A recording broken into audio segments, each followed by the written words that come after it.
There are only three possible learning styles in this world to choose from, and your learning style is one of these three. The reason why this is so important is because 90% of all issues, conflicts, or contention within your relationships stems from somebody not feeling seen, somebody not feeling like the other person understands where they're coming from, or somebody not feeling heard. And in this video, I'm going to teach you the different details about these three learning styles. And in the end of this video, I'm going to give you an opportunity to take my 7-question mini assessment to know what kind of learner you are, which will help you get your needs met in every relationship. I saw this photo and it really stood out to me. And when I saw it, I wanted to share it with you. This is from David Avocado Wolf, who is a nutritional health and longevity advocate. And he wrote in this picture, so many selfies, and yet so little knowledge of self. One of the easiest ways for you to continuously grow and learn more about yourself is to subscribe to my channel and communicate with me by letting me know if my videos are valuable to you by giving this video a like or share it with somebody that you know it would help. I want to share with you from two students that you may already know. Amanda Rangel, who is a dominant visual learner, she says, just because it looks good or comes in a pretty package, it doesn't mean it's high vibration or it will feel good in the long run. This is something she learned about herself and about other people from a visual dominant learner assessment. And then here's Nick Amiche, who is just like me, a kinesthetic dominant learner. He says, when I was a kid, traditional school systems weren't working for me. I was bored, underengaged, and often screwed around with low C's and D's. Then, when I realized much later in life that my learning style was kinesthetic, it clicked for me to not only seem to get straight A's in classes that I would actually do something to learn. I always did great in shop class and later in computer classes, where success was based off the act of doing something less than the instruction of how to do it. Major mind blowing. That has helped me in my adult life so much. So it will give you a huge advantage when you know what kind of learning style you are because it will help you understand yourself. It will help you understand other people. And at the end of the day, it's about helping everybody get their needs met, especially starting with you. Let's get right into it. We talked about 45% of the population of people are visual learners. 40% of the population are kinesthetic learners, and 15% of the population are auditory dominant learners. So let me just break down the visual one at a time for you so you can get a little bit of an understanding. So visual dominant learners, it's 45% of the population. For visual dominant learners, you need to use more visual predicates.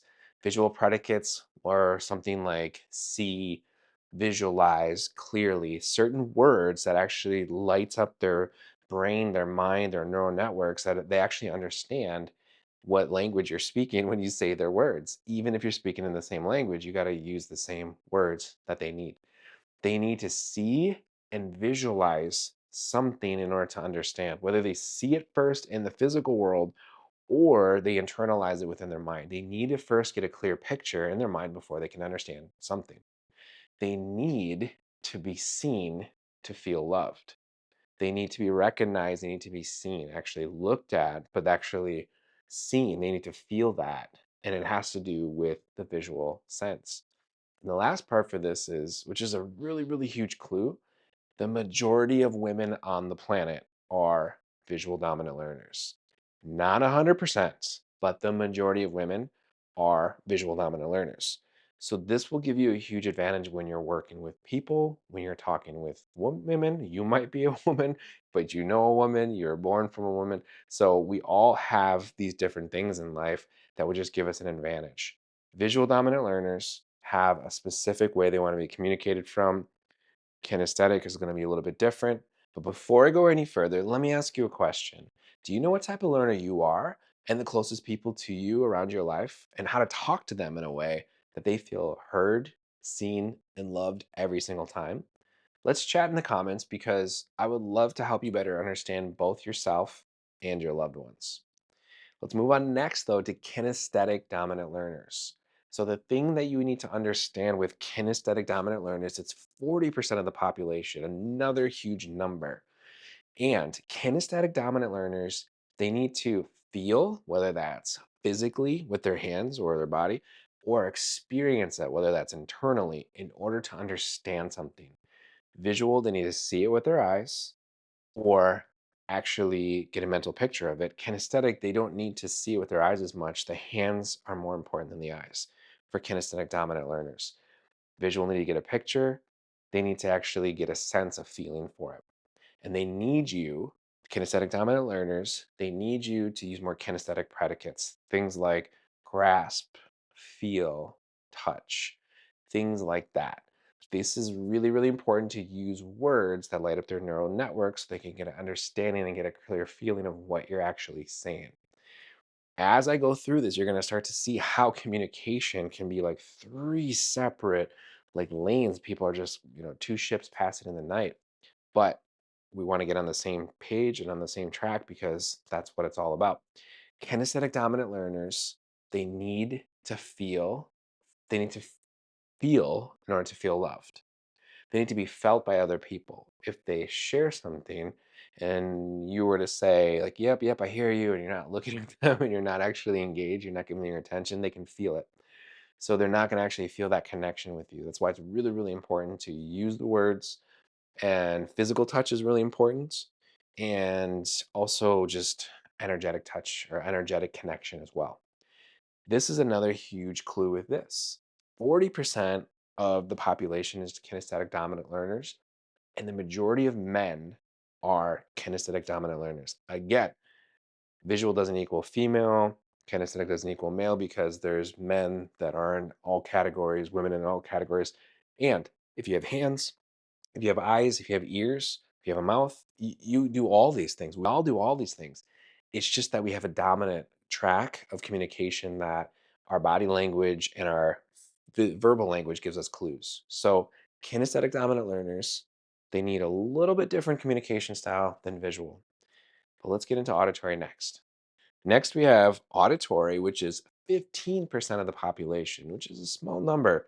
It's not as big as 40, not as big as 45, but they do exist. They are out there, and it's actually more common than you think. These people, these learners, they need you to use more auditory predicates in order for them to feel understood. Well, things like talk, things like communicate, speak, those are listening, those are words, that auditory predicates that would just light up their neural networks, and it's important to them to communicate, to talk things out. Not necessarily just to feel or just to see. They actually need to converse. Conversation is really important to auditory dominant learners. Again, if you have a mouth, conversation is important to visual and kinesthetic. It's just more important to these guys. They need to feel in order for to feel loved, they need to be heard. They need you to listen to them and actually absorbing, hold space, really good at listening. And auditory dominant learners, they thrive on verbal communication, whether that's externally processing or internal dialogue. They need to hear and speak externally, but they also do a lot of self-talk as well sometimes. So this is a lot different style using auditory predicates compared to kinesthetic, compared to visual. The majority of people, they give what they receive, what they like better. So visual people, because that's what they like, they will give this way. And kinesthetic, they're going to give what they like, and they're going to give what they like. That's why you need to understand yourself, and you need to understand the rest of the people on the planet, the rest of the people in your household, in your career, around you, because it's literally as simple as switching words, how you communicate, or switching what you do. That will make the difference. It will go tremendously a long way. So just the better you understand your learning style, the easier your communication, the healthier relationships, and the better your life will be. I have a short 7-question mini assessment that I'd like to give you the opportunity to take. And at the end, I will tell you what kind of dominant learning style that you are, and only teach you not only for yourself, but other people in your life so you can speak the same language and help better understand each other and help everybody get their needs met. And the reason why is so you can have harmonious relationships. So if you want to take this quiz, comment below, what's my learning style? And I'll give you a direct link to take this quiz. Thank you for watching this video to the end. And if you find it valuable, remember to subscribe and continue to evolve into being a better version of yourself each and every day. And check out these videos to grow more. I hope you have a blessed day, and I'm looking forward to seeing you in my next video.